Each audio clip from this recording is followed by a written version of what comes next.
CM Arvind Kejriwal को crime branch की team दूसरी बार नोटिस देने पहुंची। बता दें कि विधायकों की खरीद फरोख्त पर बयान देने का मामला सामने आया, जिसको लेकर क्राइम ब्रांच की टीम सीएम अरविंद केजरीवाल के घर पहुंच गई। बता दें कि दिल्ली के मुख्यमंत्री अरविंद केजरीवाल ने हाल ही में विधायकों की खरीद फरोख्त को लेकर बयान दिया था, जिसका सबूत देने की अब मांग की जा रही है। और इसी को लेकर दूसरी बार क्राइम ब्रांच की टीम सीएम अरविंद केजरीवाल के घर पहुंची। अब इसको लेकर सियासत तेज हो गई है। क्या कुछ कहा इस पर अनुराग ठाकुर ने, चलिए आपको सुनाते हैं। आखिरकार दिल्ली पुलिस को अरविंद केजरीवाल जी के यहाँ क्यों जाना पड़ा? क्योंकि आरोप केजरीवाल जी ने लगाए थे कि विधायकों को खरीदने की प्रयास किया गया।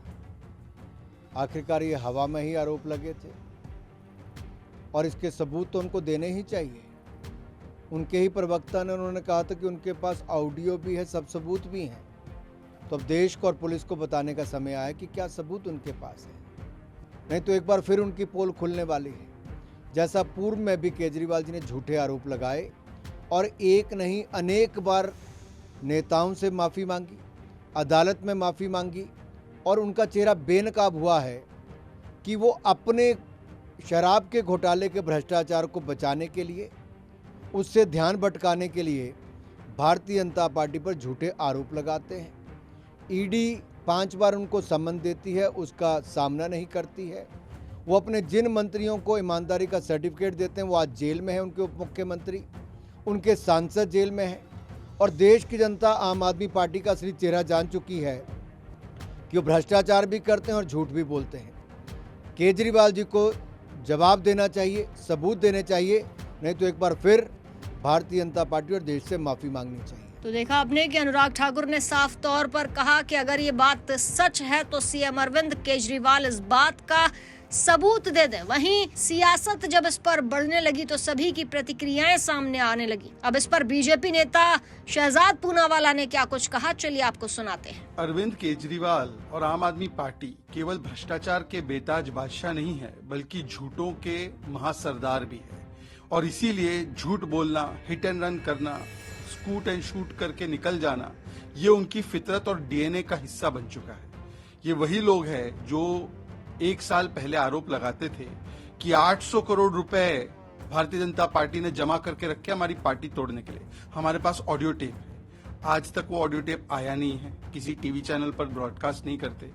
ये कहते थे कि आईबी रिपोर्ट आई है, गुजरात चुनाव हम स्वीप करने जा रहे हैं। इसी प्रकार के उन्होंने कई सारे कुतर्क किए हुए। अब भारतीय जनता पार्टी ने हमेशा नैतिकता की राजनीति की है और जब इस प्रकार का आरोप, घटिया ओछा आरोप लगाया जाएगा तो हमने तो सामने से आकर कहा है कि आपने आरोप लगाया है, सबूत पेश कीजिए।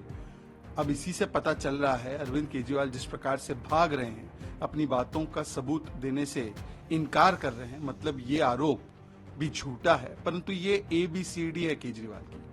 दरअसल केजरीवाल जी शराब घोटाले में सवालों से बचना चाहते हैं, सवाल का जवाब नहीं देना चाहते। तो ABCD, कभी अवॉइड करना समन, कभी भाग जाना समन से, कभी कवर अप और छुप जाना, और कभी डाइवर्ट करने के लिए पूरे मुद्दे को भटकाना।